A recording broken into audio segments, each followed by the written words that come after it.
তো দেখো Esplanade metro স্টেশনে তো নেমে গেছি, এবার কিন্তু আমরা 7 নম্বর গেট দিয়ে বেরোবো। এরপরে ডাইরেক্ট কিন্তু দীঘা যাবে, কোলাঘাটেও দাঁড়াবে না, জানি না কি করবে। অযাচিত কিছু প্যাসেঞ্জার কিন্তু এই সন্তোষ বাসে আমি দেখতে পেলাম উঠে পড়েছে।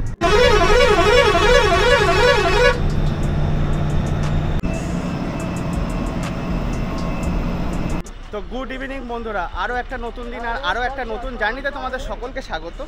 তো আমরা কিন্তু আজকে জার্নি করতে চলেছি দীঘা। হ্যাঁ, দীঘা যাচ্ছি, তাও আবার ইভিনিংয়ের বাসে। মানে এই বাসটা দীঘায় কখন পৌঁছাচ্ছে সেটা তো আপডেট দেবো। আর এই মুহূর্তে কিন্তু আমি দাঁড়িয়ে রয়েছি ধর্মতলা বাস স্ট্যান্ডে, আর এখান থেকে কী বাস ধরি সেটাও বলবো, কিন্তু ফ্ল্যাশব্যাকে দেখে নাও আমি এই ধর্মতলা বাস স্ট্যান্ডে কীভাবে আসলাম। আমি কিন্তু আজকে যাচ্ছি দীঘা, আর দীঘা যাব কিন্তু বাসে। আর অলরেডি দেখো ট্রেন ঢুকে গেছে।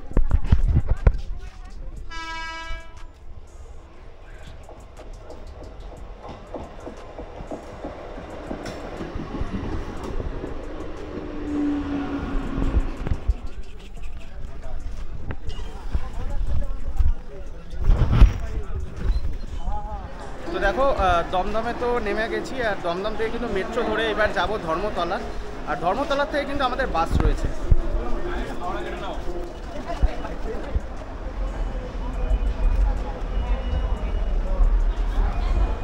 তো দেখো ফাইনালি কিন্তু টিকিট কেটে আমরা কিন্তু এবার দমদম মেট্রো স্টেশনে প্রবেশ করেছি, আর এখান থেকে কিন্তু আমরা যাব ধর্মতলা।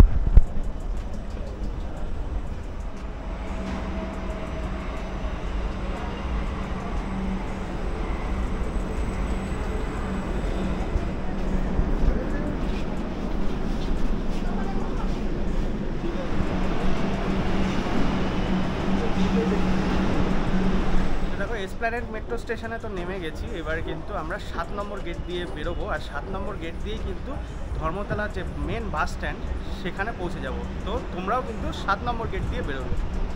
তো দেখো আমার পেছনে কিন্তু দাঁড়িয়ে রয়েছে সন্তোষ ট্রাভেলসের বাস। আর তো দেখো আজকে কিন্তু আমি এই সন্তোষ ট্রাভেলসের এসি পুশব্যাক যে সিট রয়েছে সেই সিটেই কিন্তু ট্রাভেল করব। আর এই বাসে কিন্তু আমরা টোটাল দীঘা অবধি যাব। আর এখান থেকে কিন্তু এই মানে ধর্মতলার থেকে কিন্তু ছাড়ার টাইম 7টা, আর দেখো অলরেডি কিন্তু 7টা বেজে গেছে। এবার কিন্তু বাস ছেড়ে দেবে, আর বাসের ভাড়া কত পড়েছে সেটাও তোমাদের সাথে ডিসকাস করবো। আর সন্তোষ ট্রাভেলসে কিন্তু এই বাসটা খুবই পপুলার, মানে দীঘা যাওয়ার। যারা তোমরা শ্যামলী বা গ্রিন লাইন বা এক্সপ্রেস লাইন অ্যাভয়েড করতে চাও, মানে মোটামুটি 500-700 টাকার ভাড়া তোমরা দিতে চাও না, তারা কিন্তু এই বাসে ট্রাভেল করতে পারো।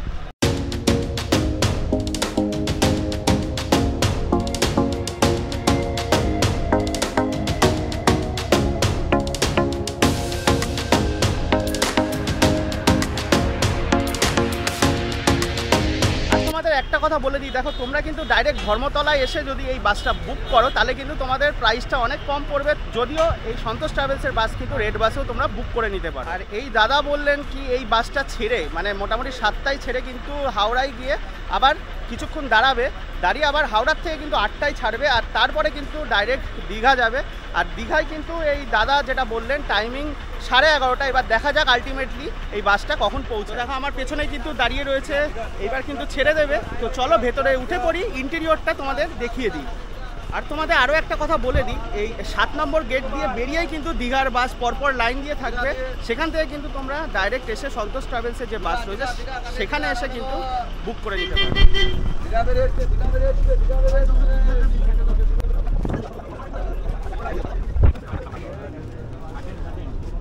দেখো বাসের ইন্টেরিয়রটা তো তোমাদের সাথে শেয়ার করলাম।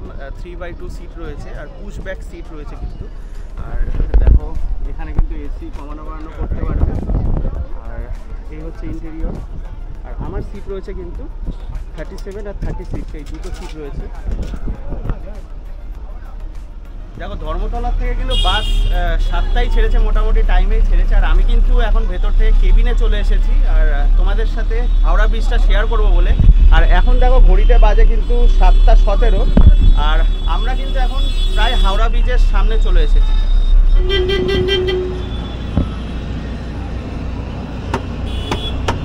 ওটা দেওয়া নেই।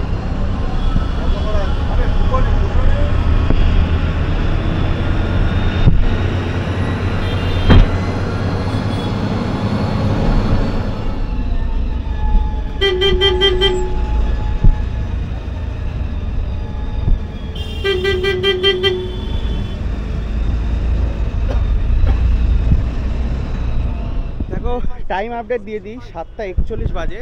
তো 7:41 এখন কিন্তু আমরা হাওড়ার যে বাস টার্মিনাস সেখানে চলে এসেছি। মানে এইখানে কিন্তু বাস মোটামুটি আধ ঘন্টা মতো দাঁড়ায়, 8টায় আবার ছেড়ে চলে যাবে। তার ফাঁকে কিন্তু এখান থেকে তোমরা চাইলে কোনো বিস্কুট বা কিছু নিয়ে নিতে পারো। অল্প কিছু স্ন্যাক্স আমরা নিয়ে নেব, তারপরে তো বাসে খেতে খেতে আবার রওনা দেবো দীঘার উদ্দেশ্যে। দেখো এই হাওড়া বাস টার্মিনাস থেকে কিন্তু প্রচুর স্ন্যাক্স নিয়ে নেওয়া হয়েছে। আবার কিন্তু আমরা বাসে উঠে পড়বো। এরপরে কিন্তু বাস কন্ডাক্টর যেটুকু বললেন যে এরপরে ডাইরেক্ট কিন্তু দীঘা যাবে, কোলাঘাটেও দাঁড়াবে না। জানি না কি করবে, দেখা যাক। যদি যেখানেই দাঁড়াবে সেখানেও কিন্তু শেয়ার করব তোমাদের সাথে। এই দেখো আমাদের বাস।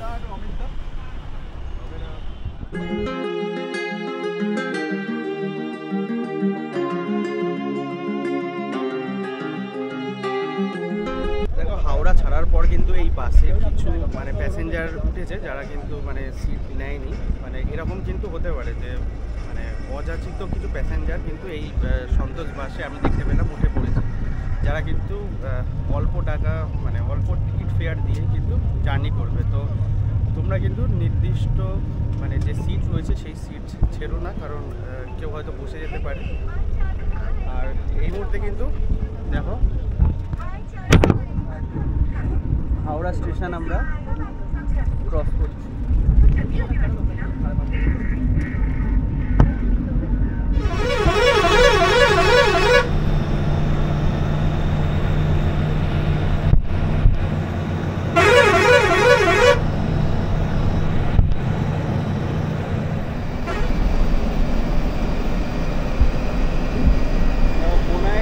ধরার সাথে সাথে কিন্তু বাসের স্পিডও বেড়ে গেছে।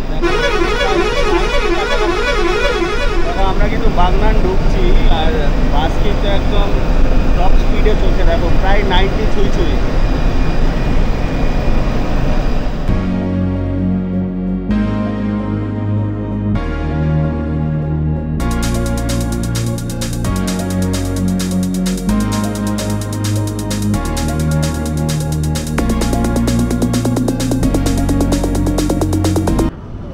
ঘড়িতে 9:30 বাজে আর এই মুহূর্তে কিন্তু বাগনান পৌঁছে গেছে।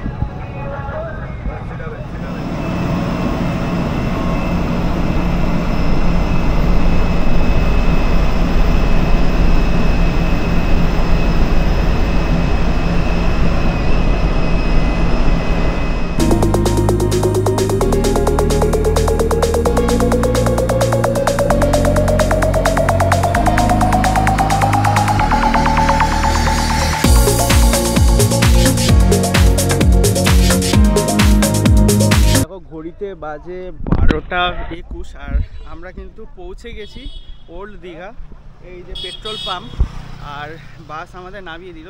যদিও বলেছিল 11:30টায় আমাদের নামিয়ে দেবে। তো দেখো ওল্ড দীঘা বাস স্ট্যান্ড থেকে পায়ে হাঁটা দূরত্ব 2 মিনিটের। এই যে হোটেলে আমরা পৌঁছে গেছি। দেখো আমরা কিন্তু এই হোটেলেই থাকবো, হোটেল ব্লু ভিউ। তো দেখো যারা তোমরা ভাবছো রাতে আসবে তারা কিন্তু রাতে আসতে পারো, আমাদের এই হোটেলে বলাই ছিল।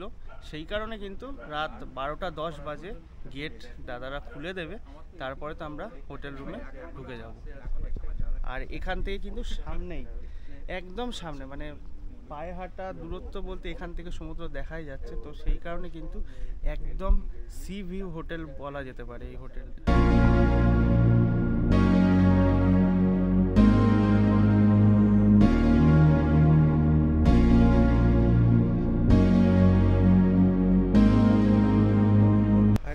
দেখো হোটেলের রিসেপশন এরিয়া, খুব সুন্দর একটা অ্যাকোরিয়াম রয়েছে। দেখো সিটিং ক্যাপাসিটিও রয়েছে।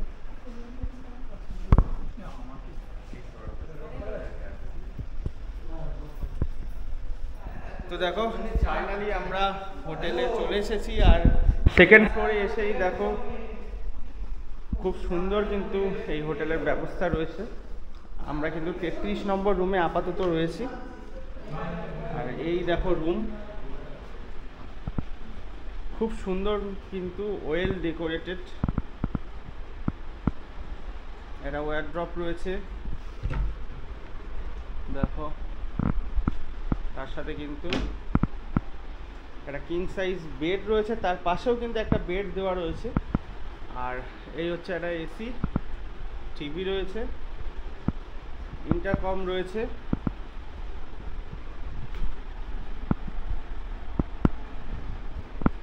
আর দেখো এই হচ্ছে ওয়াশরুম, বেশ ক্লিন কিন্তু। তো দেখো রাত তো অনেক হয়েছে, এবার ফ্রেশ হব, ফ্রেশ হয়ে ডিনার করব। আর যাই হোক, আশা করছি এই জার্নির ভিডিওটা প্লাস এই হোটেলের যে রুমটা আমরা নিয়েছি দুটোই তোমাদের ভালো লেগেছে। আর পরে তো টোটাল হোটেলের রিভিউ আমি দিয়েই দেবো। তো এখনকার মতো ভিডিওটা আমি এখানেই শেষ করছি। কেমন লাগলো ভিডিওটা অবশ্যই জানিও, যদি ভালো লেগে থাকে অবশ্যই লাইক শেয়ার কমেন্ট করতে ভুলো না। আর চ্যানেলটা তো অবশ্যই সাবস্ক্রাইব করে জুড়ে থেকো এরকমই আরও ইন্টারেস্টিং ভিডিও পাওয়ার জন্য। তো দেখা হচ্ছে নেক্সট ভিডিওতে, ততক্ষণের জন্য ভালো থেকো, সুস্থ থেকো, বাই বাই।